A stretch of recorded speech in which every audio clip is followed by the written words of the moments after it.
الله وبركاته. وعلیکم السلام ورحمۃ اللہ وبرکاتہ. الحمد لله نحمده ونستعينه ونستغفره ونعوذ بالله من شرور أنفسنا ومن سيئات أعمالنا. من يهده الله فلا مضل له ومن يضلل فلا هادي له. أشهد أن لا إله إلا الله وحده لا شريك له وأشهد أن محمدا عبده ورسوله. اللهم صل على محمد وعلى آل محمد كما صليت على إبراهيم وعلى آل إبراهيم إنك حميد مجيد. اللهم بارك على محمد وعلى آل محمد كما باركت على إبراهيم وعلى آل إبراهيم إنك حميد مجيد. أما بعد فأعوذ بالله السميع العليم من الشيطان الرجيم. يا أيها الذين آمنوا اتقوا الله حق تقاته ولا تموتن إلا وأنتم مسلمون. يا أيها الناس اتقوا ربكم الذي خلقكم من نفس واحدة وخلق منها زوجها وبث منهما رجالا كثيرا ونساء واتقوا الله الذي تساءلون به والأرحام إن الله كان عليكم رقيبا. يا أيها الذين آمنوا اتقوا الله وقولوا قولا سديدا يصلح لكم أعمالكم ويغفر لكم ذنوبكم ومن يطع الله ورسوله فقد فاز فوزا عظيما. قال الله تبارك وتعالى في مقام آخر: لإيلاف قريش إيلافهم رحلة الشتاء والصيف فليعبدوا رب هذا البيت الذي أطعمهم من جوع وآمنهم من خوف. تمام قسم کی تعریفات کبریائی بڑائی یکتائی اللہ وحدہ لا شریک کے لیے. اللہ تعالیٰ کی پاکیزہ و برکت حمد و ثنا کے بعد آنگین لاداداد درود و سلام محمد رسول اللہ صلی اللہ علیہ وسلم کی ذات اقدس پر. برادران اسلام، بزرگوں، دوستوں، پردہ نشین ماؤں بہن بیٹیوں، موسموں کا تبدیل ہونا اللہ تعالیٰ کی قدرت کاملہ کا عظیم شاہکار ہے، اور یہ اللہ تعالیٰ کی توحید کی بہت بڑی دلیل ہے. جب ہم غور کرتے ہیں تو پتہ چلتا ہے وہی دن ہے، وہی راتیں ہیں، وہی زمین ہے، وہی آسمان ہے، وہی سورج، وہی چاند ستارے ہیں. تو کبھی سردی کا موسم ہوتا ہے تو کبھی گرمی کا موسم ہوتا ہے، کبھی خزاں ہوتی ہے تو کبھی بہار ہوتی ہے. تو یہ ساری کی ساری چیزیں گرمی کو سردی میں لانے والا اور سردی کو گرمی میں لانے والا اور دن کو رات میں اور رات کو دن میں لانے والی ذات صرف اور صرف اللہ تعالیٰ کی ہے. اللہ تبارک و تعالیٰ قرآن مجید میں ارشاد فرماتے ہیں، سورہ القصص ہے، فرمایا قل ارأيتم إن جعل الله عليكم الليل سرمدا إلى يوم القيامة من إله غير الله يأتيكم بضياء. میرے محبوب ان سے کہیے کیا خیال ہے تمہارا کہ اگر اللہ ہمیشہ کے لیے قیامت تک تمہارے اوپر رات کو ہی رکھے اور دن کو نہ لائے تو کون ہے اللہ کے علاوہ جو تمہیں دن کی روشنی عطا فرمائے. پھر اللہ نے اگلی آیت میں ارشاد فرمایا قل ارأيتم إن جعل الله عليكم النهار سرمدا إلى يوم القيامة من إله غير الله يأتيكم بليل تسكنون فيه أفلا تبصرون. ان سے پوچھئے کیا خیال ہے تمہارا کہ اگر اللہ ہمیشہ کے لیے تمہارے اوپر دن ہی رکھے اور وہ رات کبھی نہ لائے جس میں تم سکون حاصل کرتے ہو تو تم اس میں کیوں نہیں غور و فکر کرتے، کیوں نہیں تم سمجھتے. تو اللہ تبارک و تعالیٰ کی توحید کی یہ بین دلیل ہے کہ جو دن کو رات میں اور رات کو دن میں تبدیل کرتا ہے، دن ہفتوں میں تبدیل ہو جاتے ہیں اور ہفتے مہینوں میں اور مہینے سالوں میں تبدیل ہوتے ہیں، اسی طرح یہ سلسلہ چلتا رہتا ہے۔ کبھی گرمی کا موسم آ جاتا ہے تو کبھی سردی کا موسم آ جاتا ہے۔ دوسرا، اس موسم کے حوالے سے ایک اہم سبق ہے جو ہم سب یقیناً بھول چکے ہیں، اور وہ ہے کہ جس طرح سردی آتی ہے تو گرمی چلی جاتی ہے، گرمی آتی ہے تو سردی چلی جاتی ہے، وقت گزرتا چلا جا رہا ہے، اور یہ وقت انسان کی زندگی کے ساتھ گزرتا چلا جاتا ہے۔ ایک بڑا مشہور محاورہ ہے جو زبان زد عام ہے کہ وقت کسی کی جاگیر نہیں ہے، یعنی وہ کسی کی ملکیت میں نہیں ہے۔ جب وہ گزر جاتا ہے تو پھر دوبارہ وہ بندے کو نصیب نہیں ہوتا۔ زندگی کے وہ پل، زندگی کے وہ لمحات جو ہم نے گزار دیے ہیں، وہ سردی کے دن ہوں یا گرمی کے دن ہوں، کیا وہ دوبارہ ہمیں نصیب ہو سکتے ہیں؟ تو کبھی بھی ایسا نہیں ہوگا کہ جو وقت ہمیں ملا اور وہ وقت گزر گیا اور ہم نے اس وقت کے بارے میں نہ سوچا نہ سمجھا، تو یاد رکھیے وہ وقت کا ضیاع ہے جو ہم نے ضائع کر دیا۔ سیدنا عبداللہ بن عباس اس حدیث کے راوی ہیں، امام بخاری اس حدیث کو صحیح البخاری میں نقل کرتے ہیں۔ فرمایا نعمتان مغبون فیہما کثیر من الناس الصحة والفراغ۔ میرے محبوب نے فرمایا دو نعمتیں ایسی جن نعمتوں کے بارے میں لوگوں کی اکثریت غافل رہتی ہے، ایک صحت ہے اور ایک فراغت ہے۔ جب انسان کے پاس صحت ہوتی ہے انسان اس کی قدر نہیں کرتا، خالی وقت اگر اسے مل جاتا ہے، فراغت مل جاتی ہے تو اس وقت کی قدر نہیں کرتا۔ جب مشغول ہو جاتا ہے تو پھر اسے اس کا احساس ہوتا ہے۔ اسی لیے نبی اسلام کی ایک اور حدیث ہے، اس حدیث کے راوی بھی سیدنا عبداللہ بن عباس ہے، اور اس حدیث کو شعب الایمان نے نقل کیا اور امام حاکم نے مستدرک میں نقل کیا ہے۔ اللہ کے رسول صلی اللہ علیہ وسلم ارشاد فرماتے ہیں اغتنم خمسا قبل خمس، اے اللہ کے بندو 5 چیزوں کو 5 چیزوں سے پہلے غنیمت جان، 5 چیزوں کو 5 چیزوں سے پہلے غنیمت جان لو۔ حیاتک قبل موتک، اپنی زندگی کو موت سے پہلے غنیمت جان۔ دوسری بات اللہ کے محبوب نے فرمایا وصحتک قبل سقمک، اور اپنی صحت کو اپنی بیماری سے پہلے غنیمت جان۔ وفراغک قبل شغلک، اور اپنی فراغت کو اپنی مشغولیت سے پہلے غنیمت جان۔ وشبابک قبل حرمک، اور اپنی جوانی کو اپنے بڑھاپے سے پہلے غنیمت جان۔ وغناک قبل فقرک، اور اپنی امیری کو محتاجی غربت سے پہلے غنیمت جان۔ 5 چیزیں اللہ کے رسول صلی اللہ علیہ وسلم نے بیان فرمائی۔ پہلی چیز کہ زندگی جو اللہ نے آپ کو عطا کی ہے، اس زندگی کو غنیمت جانے۔ یہ زندگی بے مقصد فضول اللہ نے مجھے اور آپ کو عطا نہیں کی، اس کے عطا کرنے کا مقصد ہے، دنیا میں آنے کا مقصد ہے، بھیجے جانے کا مقصد ہے، اور وہ مقصد ہے اللہ تعالیٰ کی عبادت اور اس کی بندگی کرنا ہے۔ وقت گزرتا چلا جا رہا ہے، دن اور رات گزرتے چلے جا رہے ہیں، سردی اور گرمی آتی چلی جا رہی ہے، اور ہماری زندگی کی بہاریں کٹتی چلی جا رہی ہیں۔ اگر ہم نے اپنی زندگی سے فائدہ حاصل نہ کیا تو پھر پچھتاوا ہو۔ نبی علیہ السلام صحابہ کو نصیحتیں فرمایا کرتے، انہیں آپ بہت نصیحت کیا کرتے، انہیں دنیا میں رہنے کا مقصد سمجھایا کرتے۔ نبی اسلام نے حضرت عبداللہ بن عمر رضی اللہ عنہ کے کندھے پر ایک طرح ہاتھ رکھا اور کہا کن فی الدنیا کأنک غریب او عابر سبیل، اے عبداللہ دنیا میں ایک مسافر کی طرح یا ایک غریب کی طرح زندگی گزارنا۔ تو وہ اس حدیث کے سننے کے بعد، اس نصیحت کے سننے کے بعد پھر کیا کہا کرتے تھے؟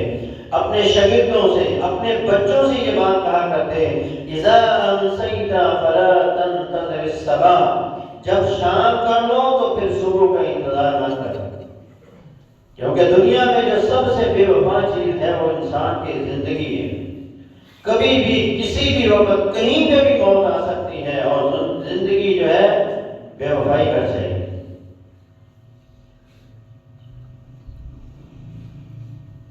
حال ہی میں ہمارے ایک دوست تھے، ان کے رشتہ دار ہیں، وہ لاہور میں لڑکا رہتا تھا، 31 سال اس کی عمر تھا۔ گھر سے اٹھا ہے، ناشتہ وغیرہ کیا ہے، دفتر گیا ہے، دفتر سے بیٹھ کے صوفے پہ بیٹھا ہے، بیٹھے تو یہ زندگی ہے جس پہ ایک لمحے کے لیے بھی بھروسہ نہیں کیا جا سکتا۔ تو موت سے پہلے اس چیز سے ہمیں فائدہ اٹھانا ہے۔ نبی علیہ السلام نے ایک دفعہ صحابہ سے یہ بات کہی کہ تم لوگوں کو اپنی زندگی پہ کتنا بھروسہ ہے؟ تو سیدنا عمر رضی اللہ عنہ نے کہا اللہ کے رسول کتنا یقین اور بھروسہ ہے کہ ظہر کی نماز ابھی ہم نے پڑھی ہے تو عصر کی نماز پڑھ لیں۔ نبی علیہ السلام فرماتے ہیں تم لوگوں نے بہت بڑی بات کہی، مجھے تو اپنی زندگی پر اتنا بھی بھروسہ نہیں ہے، جو سانس میں نے لیا ہے دوبارہ لے لوں گا بھی یا نہیں لوں گا، اتنا بھی بھروسہ نہیں ہے جو آنکھ میں نے کھولی ہے اس کو بند بھی کروں گا یا نہیں کروں گا۔ تم لوگوں نے تو بہت بڑی بات کہی۔ تو یہ بے وفا چیز ہے، زندگی کہیں پر بھی آپ سے بے وفائی کر سکتی ہے۔ صبح ہے، شام کا کوئی پتہ نہیں ہے، شام کریں گے یا نہیں کریں گے۔ ایک لمحہ جو ہم زندگی کا گزار رہے ہیں نہیں پتا کب کہاں کس وقت کیا ہو جائے، تو پھر اس زندگی کو غنیمت جانتے ہوئے اس سے فائدہ اٹھائیں۔ یہ زندگی کے شب و روز جو گزرتے چلے جا رہے ہیں، اور جب موت کا اجل کا وقت آتا ہے پھر مہلت نہیں دی جاتی۔ اللہ سورہ المنافقون میں ارشاد فرماتے ہیں وَلَن يُؤَخِّرَ اللَّهُ نَفْسًا إِذَا جَاءَ أَجَلُهَا، ہرگز اللہ ایسا نہیں کرے گا کہ تمہیں مہلت دے، کسی کو بھی مہلت نہیں، جب اس کا وقت مقرر آ جاتا ہے۔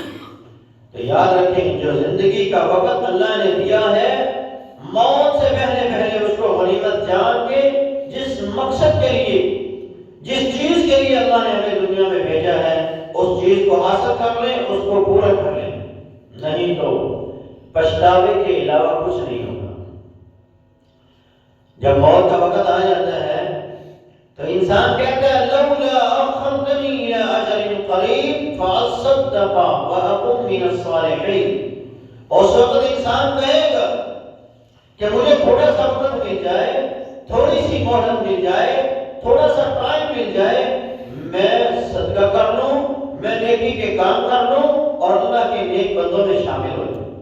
لیکن پھر یہ پچھتاوا کسی کام کا نہیں ہے۔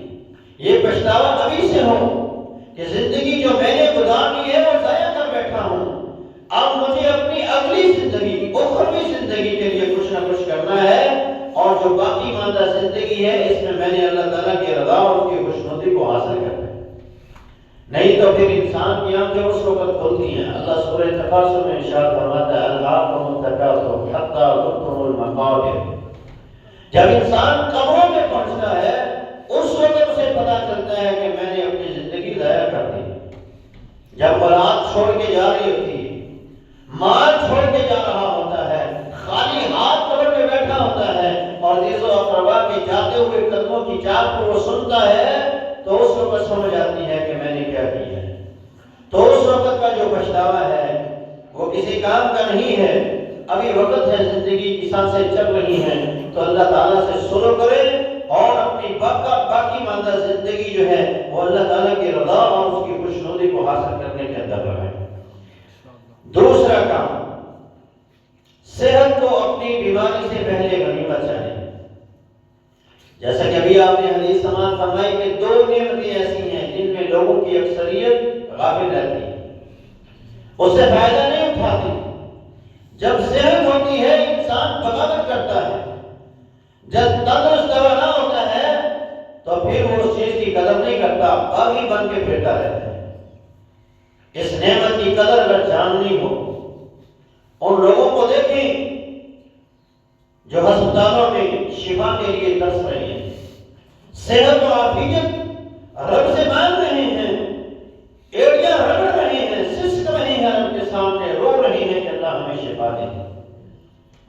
کبھی آدھا پون گھنٹہ وقت کا نکال کر سول اسپتال کی ایمرجنسی میں جائیں اور وہاں جا کر دیکھیں لوگوں کی کیا حالت ہے، کیسی کیفیت ہے، کہ صحت کتنی بڑی اللہ تعالیٰ کی نعمت ہے۔ صحت کے دنوں کی قدر کیجیے، اللہ تعالیٰ کی رضا، اس کی خوشنودی کو حاصل کرنے کے لیے جدوجہد کیجیے، کوشش کیجیے، کیونکہ جب بیماری آئے گی تو پھر صحت کے دنوں میں کیے گئے کام آپ کو فائدہ دے گا۔ نبی علیہ السلام فرماتے ہیں جب اللہ صحت مند ہوتا ہے، توانا ہوتا ہے، تندرست ہوتا ہے، وہ عبادت کے اندر وقت لگاتا ہے۔ جب بیمار ہو جاتا ہے تو فرشتے کہتے ہیں اللہ اب تیرے بندے کے ساتھ کیا کرنا ہے، یہ تو یہ عبادت کرتا تھا، اب بستر ہے، کیا کیا جائے؟ اللہ فرمائیں گے اے میرے فرشتوں، میرے بندے کی عبادت اسی طرح لکھتے جاؤ جس طرح یہ صحت کے دنوں میں کام کیا کرتا تھا، جس طرح نمازیں پڑھتا تھا، قرآن پڑھتا تھا، روزہ رکھتا تھا، اسی طرح میرے بندے کی عبادت لکھ دو۔ اب کہ یہ بستر پر ہے لیکن عبادت اس کی اسی طرح ہی لکھی جا رہی ہے، تو اس سے فائدہ اٹھائیں۔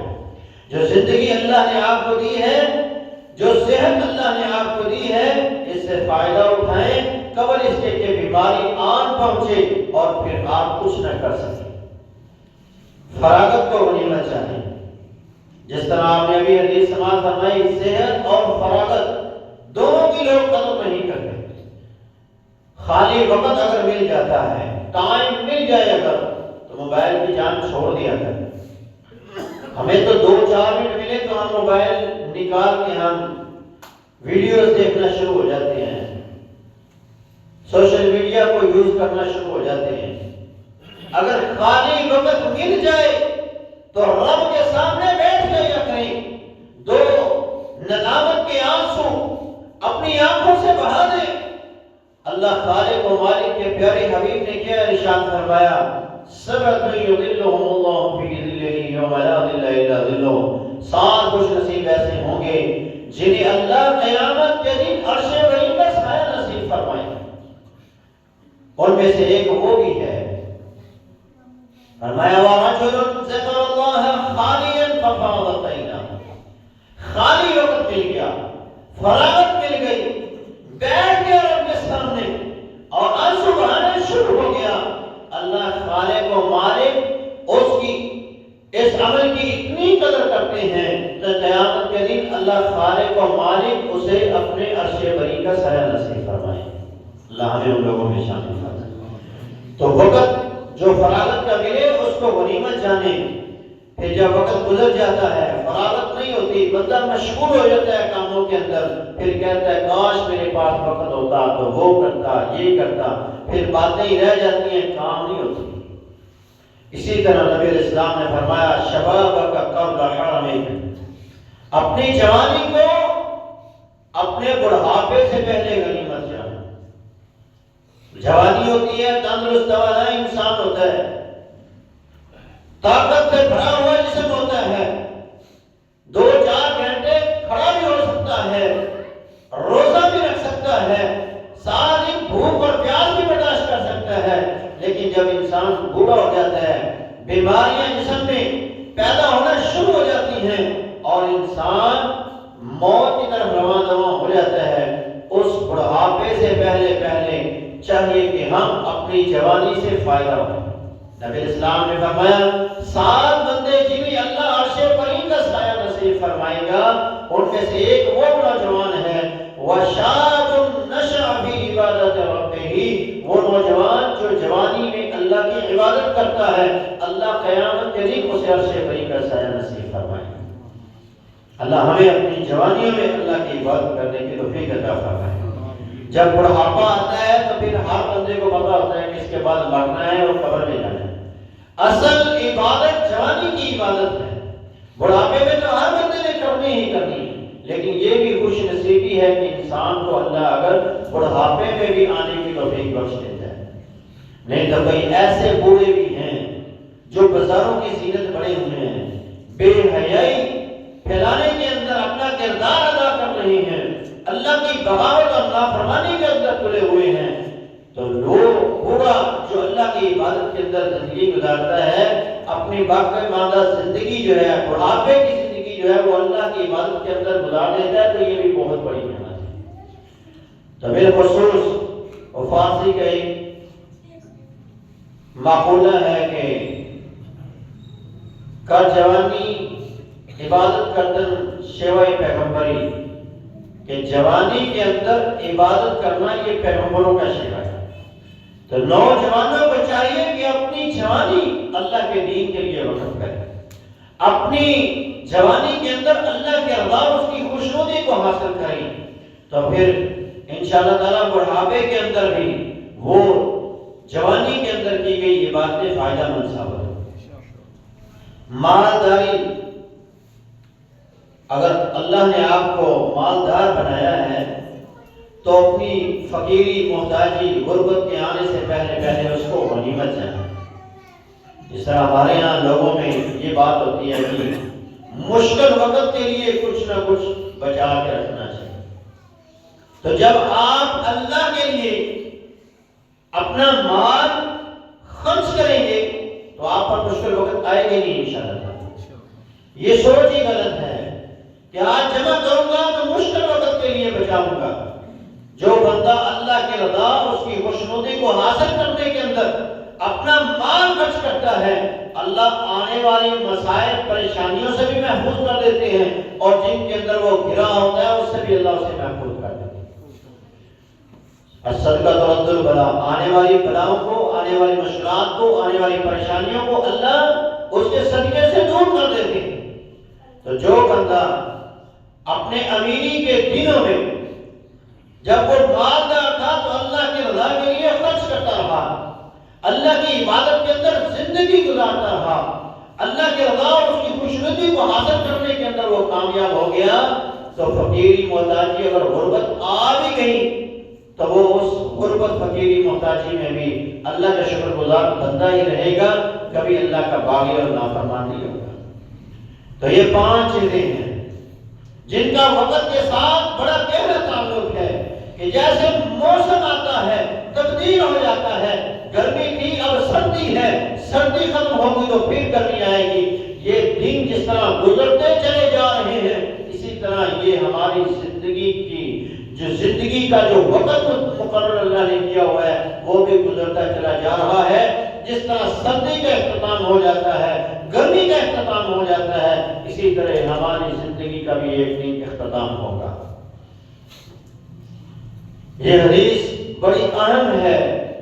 انسان کو اپنی آخرت کی فکر کرنے چاہیے، انسان کو اپنا تزکیہ کرنے چاہیے. بہرکیف ہر بندے کو چاہیے کہ اگر اللہ نے اسے زندگی دی ہوئی ہے، صحت سے نوازا ہوا ہے، فراغت سے نوازا ہوا ہے، جوانی سے نوازا ہوا ہے، مالداری سے اللہ نے اسے نوازا ہوا ہے، تو اس کو چاہیے کہ وہ ان چیزوں سے فائدہ اٹھائے اور اللہ تعالیٰ کی عبادت، اللہ تعالیٰ کی بندگی کے اندر وقت گزارے. جس مقصد کے لیے اللہ نے دنیا میں بھیجا ہے اس مقصد کو پورا کرنے کی کوشش کرے، اور وہ مقصد ہے وَمَا خَلَقْتُ الْجِنَّ وَالْإِنسَ إِلَّا لِيَعْبُدُونِ. اے انسان، تجھے میں نے فقط اپنی عبادت کے لیے پیدا کیا. اب ہم اپنے خطبہ کے دوسرے حصے کی طرف آتے ہیں. موسم سرما ہے. دین اسلام ایسا مذہب اور ایسا دین ہے کہ جس نے ہر علاقے، ہر موسم اور ہر طرح کے لوگوں کے لیے احکام و مسائل بیان کیے. یہ نہیں ہے کہ گرمی کا موسم ہے تو صرف اس نے گرمی کے ہی مسائل بیان کیے، سردی کے نہیں کیے. تو دین اسلام ایسا پیارا مذہب ہے کہ زندگی کے ہر موقع پر اس نے انسان کی رہنمائی کی ہے. سردی کے موسم کی بڑی اہمیت ہے. دنیاوی اعتبار سے بھی یہ بڑا فائدہ مند موسم ہے، اور دینی اعتبار سے بھی یہ بڑا فائدہ مند موسم ہے. دنیاوی اعتبار سے دیکھا جائے تو اس کا ہماری معیشت پر بڑا گہرا اثر ہے۔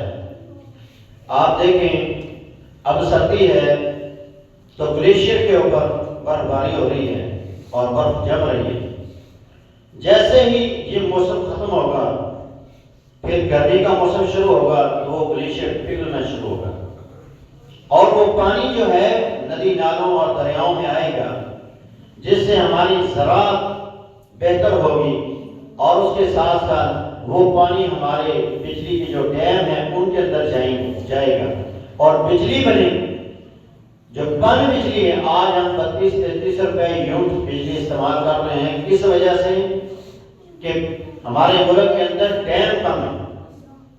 اگر ڈیم ہوتے تو یہی بجلی جو ہم 33, 34, 35 روپے تک، پچھلے دنوں میں تو 40-42 روپے تک بھی ہم نے یونٹ خریدا ہے واپڑا سے۔ اگر یہی بجلی پانی پر پیدا ہو تو پھر کیا ہوتا ہے؟ یہی بجلی 2-3 روپے یونٹ پڑتی ہے۔ جب اتنی سستی بجلی ہماری ملوں کو ملے گی، ہماری انڈسٹری کو ملے گی، تو انڈسٹری چیز سستی بنائے گی، غربت ختم ہوگی اور معیشت بہتر ہو جائے گی، عوام خوشحال ہو جائے گی۔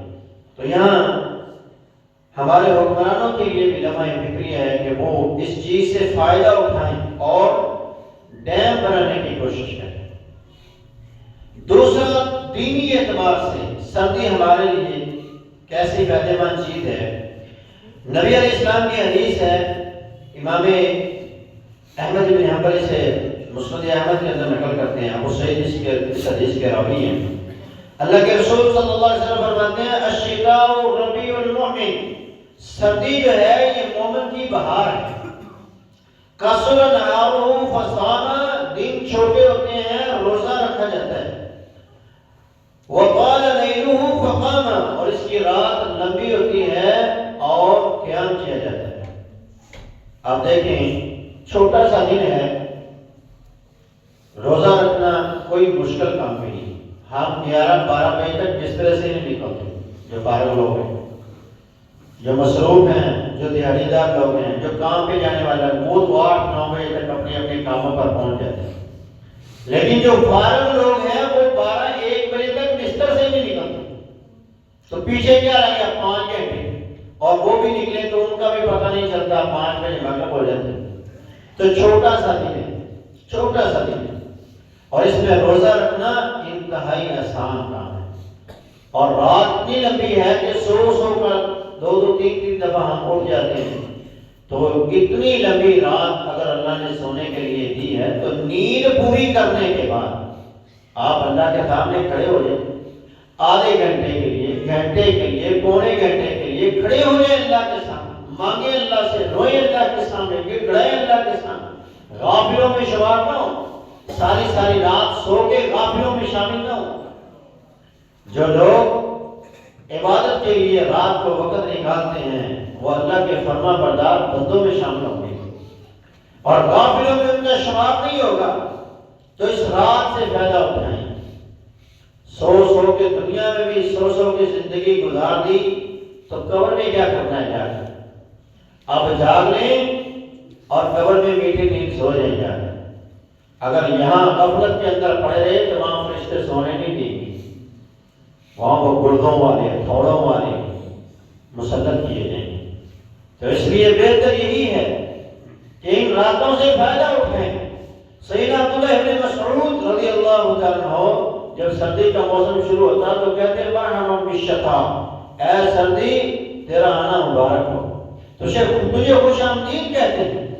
سیدنا عمر فاروق فرمایا کرتے تھے الشتاء غنیمت العابدین، سردی عبادت کرنے والوں کے لیے بڑی غنیمت ہے۔ جس طرح ابھی میں نے وضاحت کی رسول اللہ صلی اللہ علیہ وسلم کی حدیث کی کہ دن چھوٹے ہوتے ہیں، روزہ رکھنا آسان ہوتا ہے، اور رات کا قیام کرنا بھی آسان ہوتا ہے، نیند بھی پوری ہو جاتی ہے۔ گرمی کی دنوں کی بنسبت گرمی کے دنوں میں روزہ رکھنا مشکل ہوتا ہے، لمبا دن ہوتا ہے، اور رات چھوٹی ہوتی ہے، نہ نیند صحیح طریقے سے انسان کی پوری ہوتی ہے اور نہ دن کا روزہ اس سے رکھا جاتا ہے، گرمی کی شدت ہوتی ہے۔ جبکہ سردی میں نہ پیاس کی فکر ہوتی ہے، نہ بھوک کی فکر ہوتی ہے، اور نہ نیند کی انسان کو فکر ہوتی ہے، تو سارے کام کرنے اس کے لیے بڑے آسان ہو جاتے ہیں۔ سردی کے موسم میں اگر ہم تھوڑی تھوڑی مشقت برداشت کر لیں تو بڑے بڑے اجر و ثواب سے اللہ تعالیٰ نواز دیتے ہیں۔ سردی کے موسم میں وضو کرنا، پانی کو ہاتھ لگانا، یہ بڑی بہادری کا کام ہوتا ہے۔ کئی دفعہ گیزر نہیں چل رہا ہوتا، ٹھنڈا پانی ہوتا ہے، وضو کرنا بڑا مشکل کام ہے۔ تو اللہ کے پیارے حبیب جناب محمد رسول اللہ صلی اللہ علیہ وسلم نے فرمایا الا ادلکم علی ما یمحو اللہ بہ الخطایا ویرفع بہ الدرجات، کیا میں تمہیں ایسے عمل کی رہنمائی نہ کروں کہ جس پر اللہ تمہارے گناہوں کو بھی ختم کرتے ہیں اور تمہارے درجات کو بھی بلند کرتے ہیں۔ صحابہ نے کہا اللہ کے رسول بلا کیوں نہیں بتلائیے، وہ کون سے عمل ہیں؟ تو آپ نے فرمایا اسباغ الوضوء علی المکارہ، جب دل ناپسند کر رہا ہو اس وقت اٹھ کر وضو کرنا۔ اب دیکھیں رات کا وقت ہو، آنکھ آپ کی کھل گئی ہے، ابھی 4:30 4 بجے ہیں، 5 بجے ہیں، آدھا پونا گھنٹہ ابھی اذان میں ہے، آپ نہ چاہتے ہوئے بھی اپنے بستر سے نکلتے ہیں اور ٹھنڈے پانی سے وضو کرتے ہیں، اللہ کے سامنے کھڑے ہوتے ہیں، یا فجر کے وقت آپ نہ چاہتے ہوئے بھی آپ اٹھتے ہیں اور پھر آپ وضو کرتے ہیں اور اللہ کے سامنے کھڑے ہوتے ہیں، تو اللہ اس عمل پر میرے اور آپ کے ہم سب کے گناہوں کو معاف بھی فرماتے ہیں اور ساتھ میں درجات کو بلند بھی کرتے ہیں۔ وَكَثْرَةُ الْخُطَاءِ إِلَى الْمَسَاجِدِ، کثرت سے مسجد میں آ کر نماز پڑھنے، مسجد کی طرف کثرت سے آنے پر اللہ تعالیٰ بندے کے گناہوں کو معاف کرتے ہیں۔ وَإِنْتِظَارُ الصَّلَاةِ بَعْدَ الصَّلَاةِ، اور ایک نماز پڑھی دوسری کے انتظار میں بیٹھ گیا کہ اب دوسری آئے گی تو پڑھوں گا۔ فَذَلِكُمُ الرِّبَاطُ فَذَلِكُمُ الرِّبَاطُ، اللہ کے رسول نے فرمایا یہ رباط ہے، رباط ہے۔ اب دیکھیے کہ اس حدیث میں پہلی بات جو اللہ کے پیارے حبیب نے بیان فرمائی وہ یہ ہے کہ وضو کرنے سے اللہ بندے کے گناہوں کو معاف کرتا ہے۔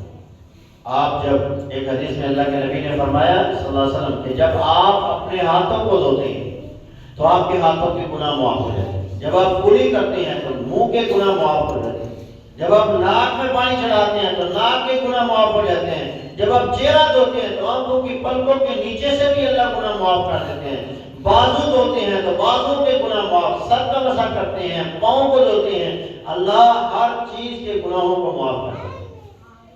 اور جب آپ وضو کرنے کے بعد پھر دوسرا کلمہ پڑھتے ہیں تو اللہ کے پیارے حبیب نے ارشاد فرمایا فتحت لہ ابواب جنت الثمانیہ، اللہ جنت کے 8 دروازوں کو کھول دیتے ہیں اور اس کو کہتے ہیں جنت کے جس دروازے سے دل کرتا ہے جنت میں داخل ہو۔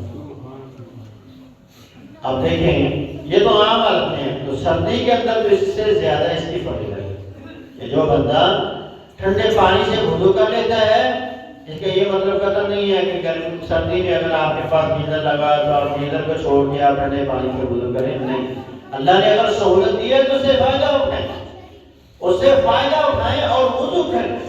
اگر ٹھنڈا پانی ہے تب بھی کریں، گرم پانی ہے تب بھی کریں۔ یہ جسم کے اعضاء سے جو پانی کے قطرے گر رہے ہوتے ہیں یہ پانی کے قطرے نہیں ہوتے، یہ ہمارے گناہ ہوتے ہیں جو ہم سے جڑ رہے ہوتے ہیں۔ تو اس لیے وضو کا اہتمام کرنے سے اللہ بندے کے گناہوں کو معاف کرتا ہے۔ درجات کی بلندی کیسے ہوتی ہے؟ نبی اسلام معراج سے واپس آئے تو آپ نے حضرت بلال سے پوچھا ہے بلال تو ایسا کون سا عمل کرتا ہے اسلام میں تو نے جو کیا ہو کہ جس کی وجہ سے تو چلتا زمین پہ ہے، تیرے چلنے کی آہٹ اللہ نے جنت میں مجھے سنائی۔ کتنے درجات بلند ہیں کہ اللہ کے رسول ایک ہی عمل کرتا ہوں، جب بھی میرا وضو ٹوٹتا ہے وضو کرتا ہوں اور 2 نفل پڑھتا ہوں۔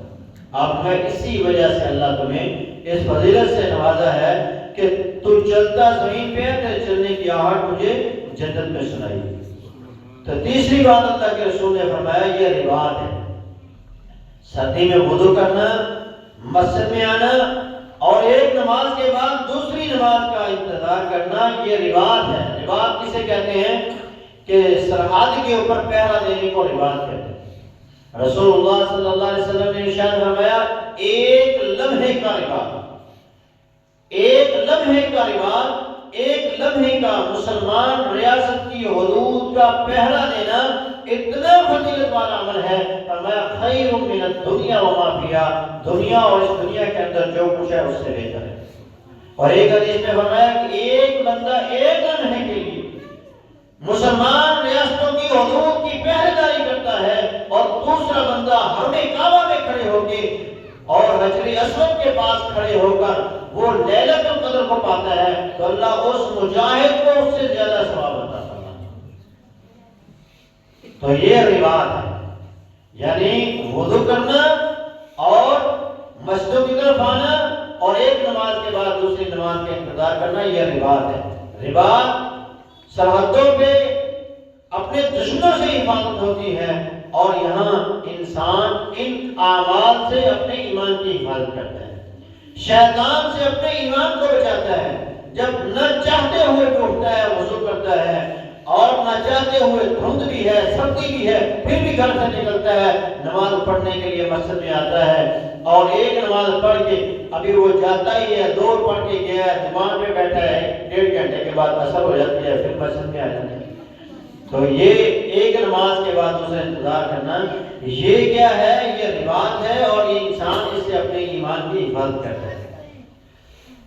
وضو کے حوالے سے نبی اسلام نے چند رہنمائیاں بھی فرمائی، کیونکہ سردی کا موسم ہوتا ہے، ہر بندے کی کوشش ہوتی ہے وہ جلدی جلدی وضو کرے، یا بعض دفعہ آئلی کریمیں یا لوشن وغیرہ استعمال کیے ہوتے ہیں خشکی کی وجہ سے، تو اس سے کیا ہوتا ہے کچھ اعضاء خشک رہ جاتے ہیں جلدی کی وجہ سے دھونے، تو اس لیے جب وضو کریں تو احتیاط کے ساتھ وضو کریں۔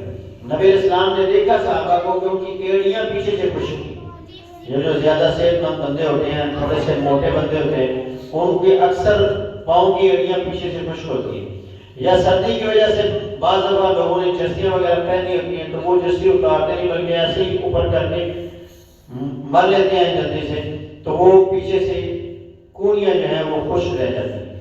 تو کونیاں، چہرہ، ہاتھ، پاؤں، ہر چیز کو اچھی طرح مل مل کے کریں۔ 3 دفعہ دھونا مستحب ہے اور 1 دفعہ دھونا فرض ہے۔ وضو کے بعد آپ تولیہ، رومال یا ٹیشو پیپر استعمال کر سکتے ہیں۔ پگڑی آپ نے پہنی ہوئی ہے، آپ نے ٹوپی پہنی ہوئی ہے، آپ نے جرابیں پہنی ہوئی ہیں، اور کئی دفعہ ایسی جگہ ہوتی ہے جہاں جوتے اتارنے نہیں پڑتے، جنازے وغیرہ جہاں جنازے میں آپ چلے جاتے ہیں تو جوتوں کے اوپر بھی آپ مسح کر سکتے ہیں، ٹوپی پر، پگڑی پر اور جرابوں پر اور جوتوں پر اور موزوں پر۔ نبی اسلام سے یہ ساری چیزیں ثابت ہیں کہ نبی اسلام نے ان پر مسح کیا ہے۔ وقت کم ہے، میں صرف مسائل چند بیان کرنا چاہتا ہوں۔ سردی کے موسم میں نماز با جماعت مسجد میں ادا کرنے کا حکم ہے، لیکن کئی دفعہ حالات خراب ہو جاتے ہیں، دھند بہت شدید ہو جاتی ہے، سخت سردی ہو یا سخت بارش ہو یا دشمن کا خوف ہو، تو ایسی صورت کے اندر نبی اسلام کی یہ سنت تھی کہ آپ مؤذن سے یہ بات کہتے تھے کہ حی علی الصلاۃ اور حی علی الفلاح کی جگہ پر کہو الا صلوا فی الرحال، اپنے اپنے گھروں میں نماز پڑھو۔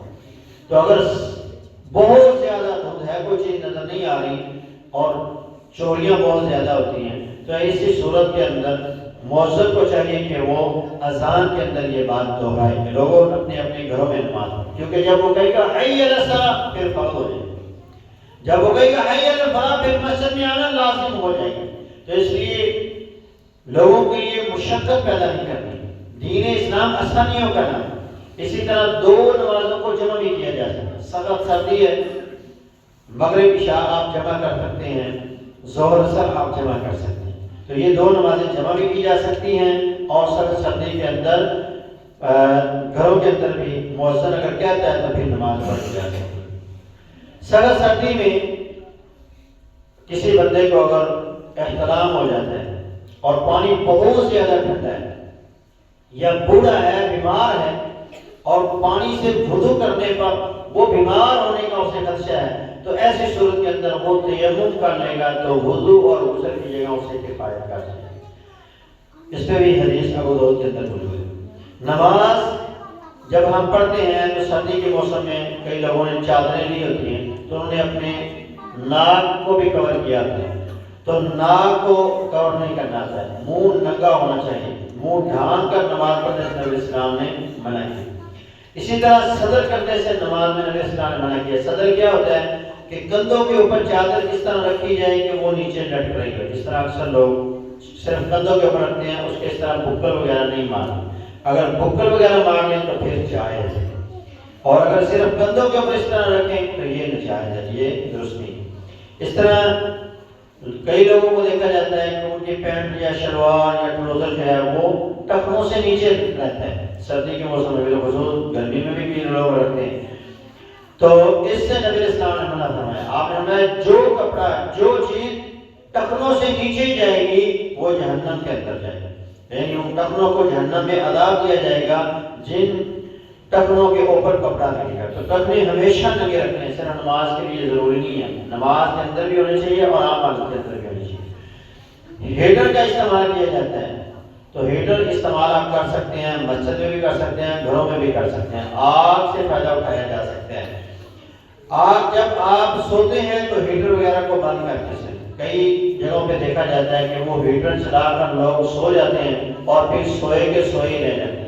کیا ہوتا ہے کہ وہ گیس چلی جاتی ہے اور پھر دوبارہ گیس آ جاتی ہے اور آکسیجن کمرے کا جو وہ ختم ہو جاتا ہے، وہ سارے کے سارے مر جاتے ہیں۔ تو اس چیز سے بچنا ہے۔ دوسرے نمبر پہ اگر آگ وغیرہ آپ نے جلائی ہوئی ہے، کوئلوں کی آگ، تو اس کو بھی بجھا کر سوئیں یا اس آگ کو باہر رکھ دیں تاکہ وہ بجھ جائے، کیونکہ نبی اسلام نے فرمایا کہ چوہیاں گھر میں آتی ہے اور پھر وہ اس آگ کا کارا لیتی ہے اور کسی ایسی جگہ پہ وہ جلا دیتی ہے کہ وہ گھر کو آگ لگ گئی۔ نبی اسلام کے دور میں ایسا واقعہ ہوا، پھر نبی اسلام نے اس سے منع فرمایا۔